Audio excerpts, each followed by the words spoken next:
En estos días Global Energy está preparando varias actividades, ya ha dado esos premios internacionales que se dan año a año a los científicos e investigadores de temas de energía en distintas áreas. ¿Cómo fue eso ya lo que finalizó de este año y lo que piensan armar en Global Energy para futuro? Parecemos unos escolares, porque no calculamos en años calendarios, calculamos en ciclos, que comienza un año y termina el otro.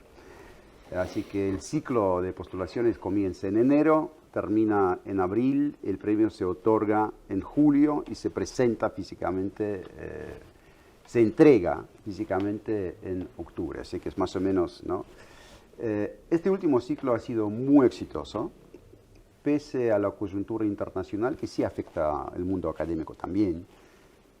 Tuvimos 90 postulaciones de 44 países. Los ganadores son una americana, norteamericana, un chino y un ruso. Pero lo importante es que cuando formamos las listas cortas, que fueron estudiadas por el Comité Internacional, encabezado por un premio Nobel, tuvimos prácticamente todo el mundo.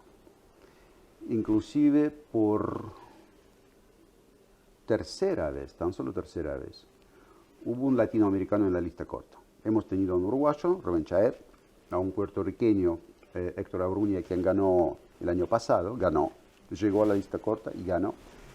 Y este año a un chileno. Lo que significa que vamos bien con el mundo en desarrollo en términos muy generales y con América Latina en particular.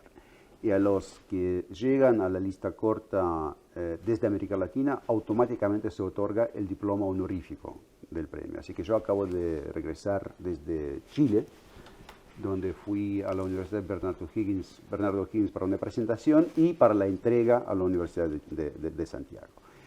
Y lo súper importante es que este último ciclo de nominaciones demuestra que no hay que tener un complejo de inferioridad para los científicos de, ponerle Sudamérica o África o Asia, porque tradicionalmente, instintivamente, te parece que todos están en Norteamérica, la Unión Europea, Japón, China, Rusia, más o menos. No, no. Primero que hay ejemplos muy interesantes de descubrimientos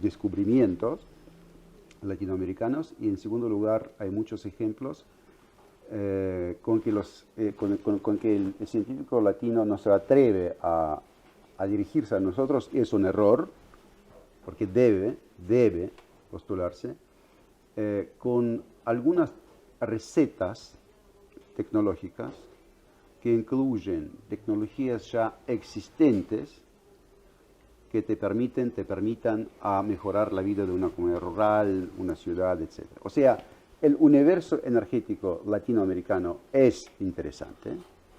Hay muchos experimentos y muchos descubrimientos que se hacen acá, y hay ejemplos que la verdad que son, yo diría, autóctonos para Sudamérica.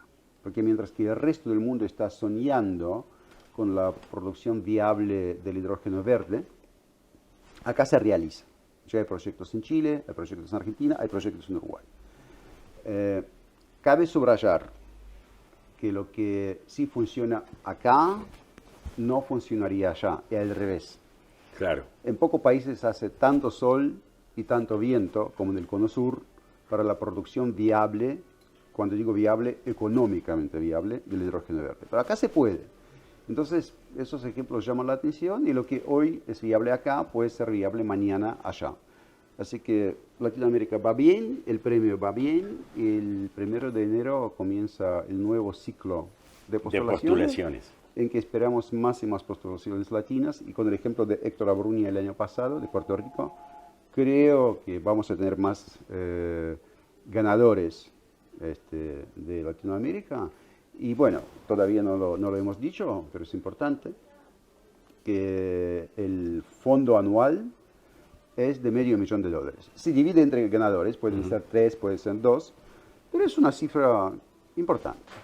¿En qué áreas son esos premios que se entregan? Energía convencional, tradicional, energía no convencional, que incluye la energía alternativa, la eólica, por ejemplo, y nuevas aplicaciones de energía. Un ejemplo, tanto tú como yo tenemos teléfonos móviles. Esos teléfonos móviles tienen sus baterías, pilas, que incluyen litio y otros materiales.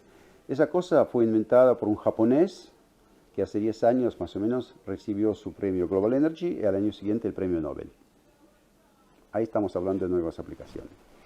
Bien, yo te pido porque siempre hacemos, podemos decir, hincapié Sí. a través de ICN Totalmente. Diario, Te agradezco a muchísimo través porque de Visión Canaria, que es donde va a verse este programa, a través de te agradezco Antel muchísimo TV. porque ya conozco a muchos latinos para quienes tus materiales han sido vitales en ese sentido. Han visto esa entrevista, esa charla y ahí deciden a postularse. Bueno, y sobre eso, que te No, agradezco. postularse, perdón, error, postular, porque Postular. autopostulación no está. Eso es importante decir que no puede autopostularse. La persona tiene que ser presentado Tiene que ser presentado. por una institución o por una persona física. Sí, cuando comenzás a leer las reglas, primero te asustes, ¿no? Porque la gente que compuso esas instrucciones, que son empleados míos, pero ellos decidieron, y con razón, comenzar que el señor que postule tiene que ser. Y comienzan, premio Nobel. Ni vos ni yo tenemos tantos amigos premio Nobel. Claro. No, pero si lees atentamente la regla, llegas a la etapa en que uno puede ser un doctor, un profesor, obviamente de una universidad existente que puede postular. Así que Claro. no hay que tener gente amiga en el universo de los laureados Nobel. No. Puede ser un profesor respetado, obviamente, los requisitos están. Pero puede ser un profesor, un doctor de una universidad quien postule. Por eso te decía que a través de ICN Diario y lo que es televisión, de Visión Canaria y de Antel TV, que es donde te decía que se va a ver este programa que estamos ahora conversando, te dirijas a ese público latinoamericano Hola, público latinoamericano. para que entre, se identifique Sí. y pueda ver la posibilidad de ser presentado. Totalmente. ¿Por qué debe ser presentado y por qué hay que tener una preponderancia o un conocimiento para que se presenten más de Sudamérica o de América Latina? Mira, hace 26 años que existe el premio. Pero ¿por qué hay miedo a veces? Cuando llegué yo con mi equipo, nos pidieron modernizar un poco la cosa, porque el premio tenía todo, tenía de todo, tenía el dinero, tenía el Comité Internacional, encabezado por ese señor de Corea del Sur, Reko Chung, premio Nobel, tenía miembros del Comité Internacional de todas partes, teníamos y tenemos miembros de Estados Unidos, de Japón, de Israel, de Rusia. Llego yo y la primera pregunta que hice fue, ¿dónde está el sur global? Y ahí tengo que ser sincero, la gente que ahora se fue de la asociación, la asociación que maneja el premio, me decía con cierta, bueno, me atrevo a usar esa palabra, con cierta arrogancia. Me decían, pero el sur, que nosotros trabajamos con los estadounidenses. Digo, no. Eso hay que cambiarlo de inmediato. Te doy 2 cifras. Cuando llegamos, fines del año 19, bueno, hace 5 o 6 años, cuando llegamos iba desarrollándose el ciclo de nominaciones, aquel. Participaron, hubo 39 postulaciones de 13 países. Y ahora los países son 44 y postulaciones 90. Triplicado. Claro. ¿Con qué? Con un mensaje al sur global. Muestra de ello es que en el Comité Internacional que otorga el premio están ahora representantes del mundo en desarrollo. No había. Tenemos ahora a Hortensia Jiménez Rivera, quien encabeza la Agencia Boliviana de Energía Nuclear. Tú la conoces. Sí, claro.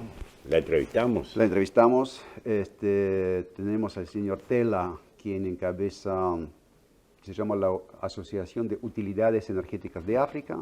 Tenemos de Costa Marfil. Tenemos al señor Besarabos de Sudáfrica. Tenemos a un señor de India. O sea, vamos hacia allá. Y tenemos más y más miembros del comité y más postulaciones desde el sur. Y repito yo que si lees mi estatuto, mi objetivo es ahí, otorgar el premio. Pero yo quiero que este proceso se acompañe con un diálogo sincero sobre las necesidades energéticas en el mundo. El polo extremo de esta sinceridad, pero es un polo importante. Es no olvidarnos que tú y yo estamos ahora en una linda librería montevideana. Es la librería más histórica, creo que Total. tiene el Uruguay, Linardi y Rizzo, que es un emblema de la cultura. Sí, sí, la librería emblemática. Pero en vísperas de la grabación estuvimos hablando de dónde ponemos la luz y qué, y cuál ángulo, etcétera. Imagínate, Raúl, que hay cientos de millones de personas en este planeta que no habrían entendido la conversación, porque la luz sigue siendo algo abstracto, que hay electricidad.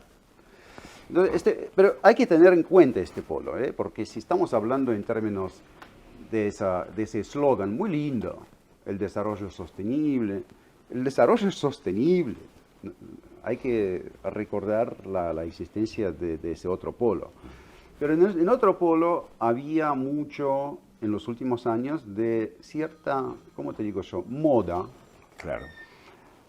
Que tenemos que ser todos verdes, lo que automáticamente significa la eliminación del gas, carbón y el petróleo. Y no, porque las necesidades de, por ejemplo, el desarrollo industrial, son tales que, por lo menos por ahora, no puedes eliminar el petróleo, el gas y el carbón. Y te doy el ejemplo de Alemania, qué país más del norte, qué país más industrial. El porcentaje del carbón en la matriz energética eléctrica de Alemania estaba más o menos ahí, casi a 20, pero entonces cerraron todas las centrales nucleares. Después llegó la crisis corriente mundial. Y Alemania llega a un 30% del carbón en su matriz energética. Así que si hablas en términos serios, a ver, sentémonos y hablamos de las necesidades de nuestros países, nuestras sociedades. Ahí está el desarrollo sostenible. Y los objetivos del desarrollo sostenible de Naciones Unidas, que es un documento firmado por todos, no por esa facción del mundo, todos. La membresía de Naciones Unidas no te dice que la electricidad tenga que ser tan solo eólica o tan solo esta. Tiene que ser accesible. Claro. Y ahí cada país decide cómo y qué. Claro, una nota de pie importantísima, claro, teniendo en cuenta, por ejemplo, las obligaciones climáticas. Claro. Descarbonización es una cosa seria e importante, pero quizás en algún momento se olvidaba también de la parte ecológica. Descarbonización es para la agenda climática, pero también la industria energética tiene que ser limpia. Y ahí hay varias tecnologías que te ayudan. Y ahí también hay quizás la última nota de pie en esta respuesta. A ver, CO2, el gas, que contribuye al calentamiento global. ¿Contribuye? Sí. ¿Es un veneno? No. Porque sin ese gas, CO2, no crecen árboles. Claro. No crecen árboles. Es clarísimo, sí. Entonces, hubo cierto maximalismo en el diálogo energético mundial en estos últimos 10 años. Ahora creo que estamos llegando a la etapa en que, a ver, sentémonos y hablamos. Y este es un objetivo paralelo para Global Energy, por lo cual, más allá del premio, que sí se otorga a los sabios, organizamos conferencias. Este año la conferencia fue en África. Y estamos pensando ahora en una nueva conferencia que el lema es de lo regional a lo global. La próxima va a ser acá por Sudamérica, digo por Sudamérica porque ya tengo una decisión, pero no la puedo revelar. Pero en un par de meses creo que vamos a decir cuándo y dónde. Queremos ser los primeros en enterarlos para difundirlo, ¿eh? Totalmente. ¿Te acordás de la primerísima que hicimos acá en Uruguay? En Punta del Este. Sí, ahora regresamos en Sudamérica, pero desde otro portón, digamos. Sí, bueno, pero yo quiero tocar otro tema. A ver. Y no quiero dejarlo en el tintero, porque desde tu llegada a esa presidencia de Global Energy, la Asociación Global de Energía, hubo cambios significativos para bien que fomentaron muchísimas cosas. Una de ellas que yo pude vislumbrar desde afuera es la importancia cultural que le has dado en muchos aspectos que no lo tenía, y la docencia que se llega a formar en distintas actividades, como otro premio, Energía de la Palabra, que quiero que me cuentes un poco qué es ese premio que sirve para los periodistas, para los comunicadores, y algo que realmente premia esa labor periodística a nivel internacional. Y ese es un cambio fundamental para el conocimiento de lo que se está haciendo a través de Global Energy. Bueno, basta de elogios. No son elogios, estoy diciendo lo que yo veo de afuera y no es que me pagues un café. Sí, los dos somos pecadores, somos periodistas, así que ¿cómo claro. puede un periodista olvidarse de su tribu? No estaba preparado de su tribu, esto, de su tribu. No estaba preparado. Sí, lanzamos hace 3 años un premio paralelo, subpremio, que obviamente no es de $500,000, lamentablemente, que se llama la energía de palabras, a veces se traduce como la energía de plumas, teniendo en cuenta la pluma la vieja, que se otorga a periodistas. También es un premio internacional. Creo que el año pasado tuvimos postulaciones desde 23 o 25 países, si yo me memorizo bien, y este año vamos más o menos, no, quizá más, va a haber más. Me alegra que haya habido más postulaciones igual desde el sur global. Mira, nuestros colegas en el norte están mejor. Entonces yo la verdad que espero más y más postulaciones, y hubo este año. Desde Asia, India, por ejemplo, me llamó mucho la atención lo que envió India. Vamos a ver qué decide el comité, pero ahí está. Ayer estuve revisando la lista corta, porque ahí participo, o sea, en el premio grande se decide por comité internacional, independiente, pero súper independiente, yo humildemente presente con los gurús. Acá sí, participo en la decisión. En la decisión de listas cortas. No, ahí después el comité. Comparto mi visión. No decido, porque esto sería una exageración y no justa. Pero vi postulaciones interesantes este año desde Kenia, en África, desde Etiopía y también desde Sudamérica. La desventaja que tenemos tú y yo es que estamos en Uruguay, yo mañana me voy y la decisión la vamos a tener tipo pasado en 3 días, porque yo quisiera obviamente compartir ahora. No puedo. Así violaría yo el proceso independiente.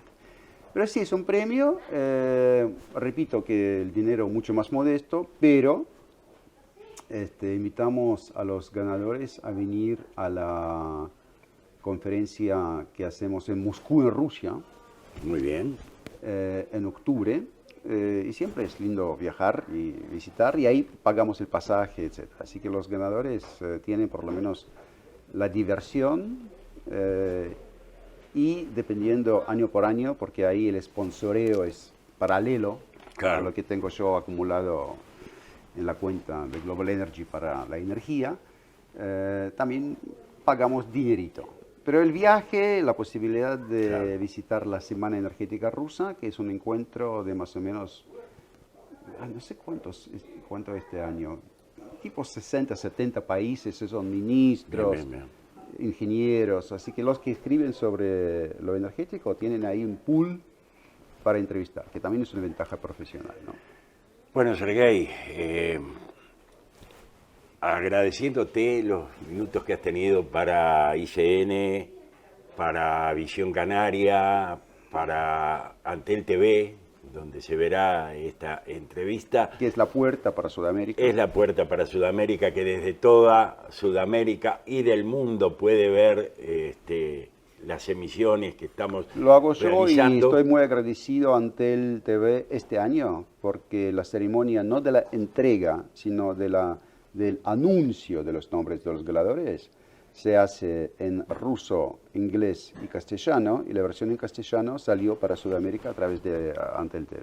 Yo Bueno, chequeaba sí, y sí. salía bien. Pero también hay algo que debemos recordar y que quiero que lo cuentes tú, porque en los próximos días, sin decir la fecha, para que todo el mundo pueda entrar a partir de este mes, vamos a decirlo,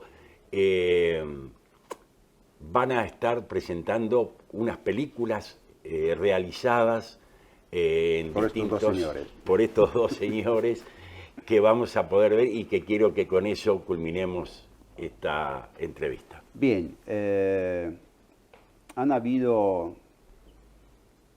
por lo menos dos películas hechas a base de tus libros, Raúl, que me llamaron la atención. El primero fue el libro Patria, La perla en tu corona.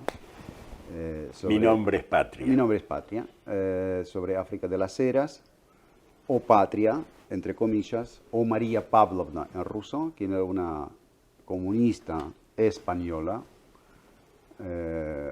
reclutada por lo que se conoce más bajo el nombre del KGB, pero Sí, sí. el servicio se llamaba de otra manera, que comienza toda esa colaboración durante la Guerra Civil en España y que en los años 40 llega a las orillas charrúas para establecer acá una residencia, como se llamaba, una estación del espionaje soviético, no contra Uruguay, no contra América Latina, pero dentro del marco de la Guerra Fría. Claro.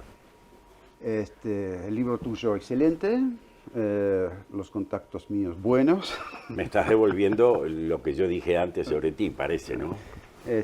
Y ahí se filmó la película que se llama Nuestra África en América Latina. Ella se llamaba África por haber nacido en Marruecos, ¿no? En la parte Ceuta. En Ceuta. Y sí, la película ha sido subtitulada al castellano y se publicará en esa plataforma. Cabe subrayar que en la película estoy yo, estás tú, pero también está la sobrina nieta de África de las Heras, una simpaticísima señora española, María de las Heras. María de las Heras, quien básicamente provocó la película, porque cuando fue a visitar la tumba de África de las Heras en Moscú dejó ahí una notita, que yo Sí. soy sobrina nieta, esa nota con su teléfono llega a la Cancillería rusa, ellos me contactan a mí, yo te contacto a vos y ahí empieza empieza el trabajo. 1948, Montevideo, Uruguay. África de las Heras se instala en el centro de la ciudad. Su misión, crear una red de espionaje en América del Sur. Esta es la historia de una de las espías más importantes del KGB. Nuestra África en América Latina. Hay otra película sobre los suministros de corned beef uruguayo, argentino y brasileiro a la Unión Soviética durante la Segunda Guerra Mundial, que en Que Rusia, fue el alimento de esas tropas la proteína de las trincheras. El tema es de que- los aliados, ¿no? Sí, lo que pasa es que en Rusia siempre esto se asociaba con Estados Unidos. Poca gente se daba cuenta del origen sudamericano de la mercancía. Esta película demuestra que no fue así. Que no fue así, y fuimos a muchos lugares.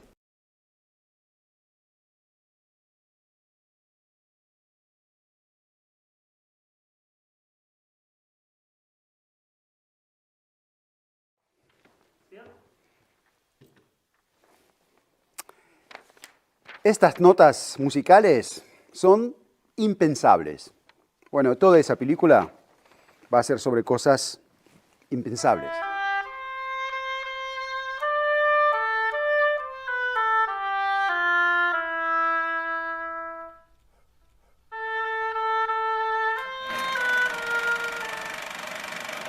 Hoy, 10 de enero de 1943, las tropas soviéticas lanzaron la ofensiva decisiva. Feroces combates se desataron en la misma ciudad.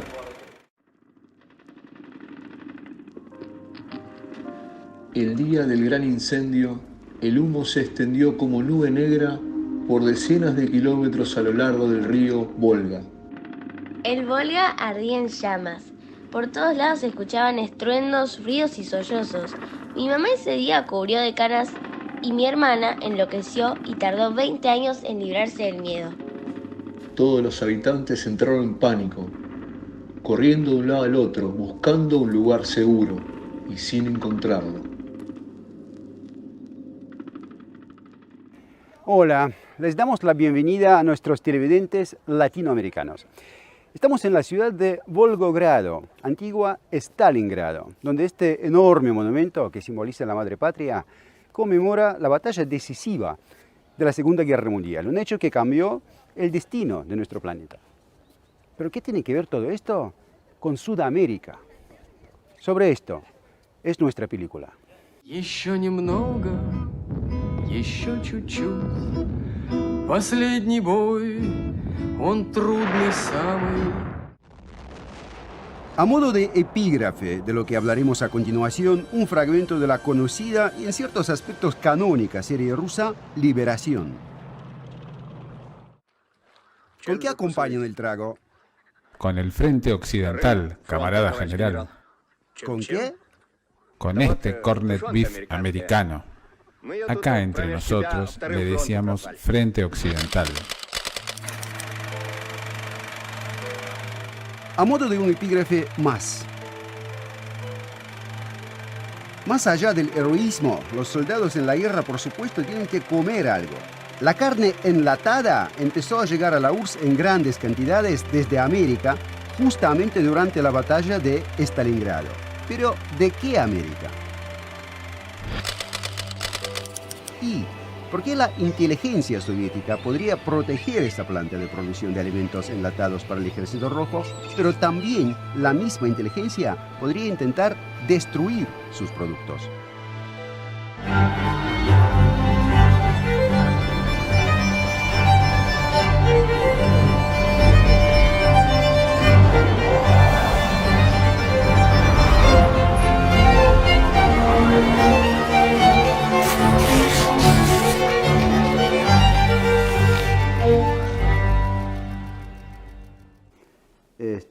Y creo yo que si todo esto sale, tengo por lo menos un par de películas mías que serían interesantes para el televidente sudamericano. Hay justamente algo nuevo, como acabamos de mostrar la película sobre Isla de Pascua, con datos verdaderamente nuevos, que, bueno, supongo que acá en Uruguay va a haber gente interesada en verla, pero creo más en el televidente chileno. ¿Y para qué dividir tus esfuerzos si podés publicar algo Claro. en Uruguay? Y ahora con las plataformas digitales y las tecnologías modernas, esto podría llegar al televidente de allá. Así que vamos bien, Raúl, vamos bien, Raúl. Y estamos pensando, y acá hay que revelar un secreto al televidente. Creo que hace media hora vos estuviste aquí y yo allá entrevistándote a ti para otro proyecto más. Así que... Está bien. Sergey, gracias. No, a ti. Pero al cerrar quiero un agradecimiento especial para la librería Linardi y Rizzo, que nos recibe siempre con afecto, con cariño.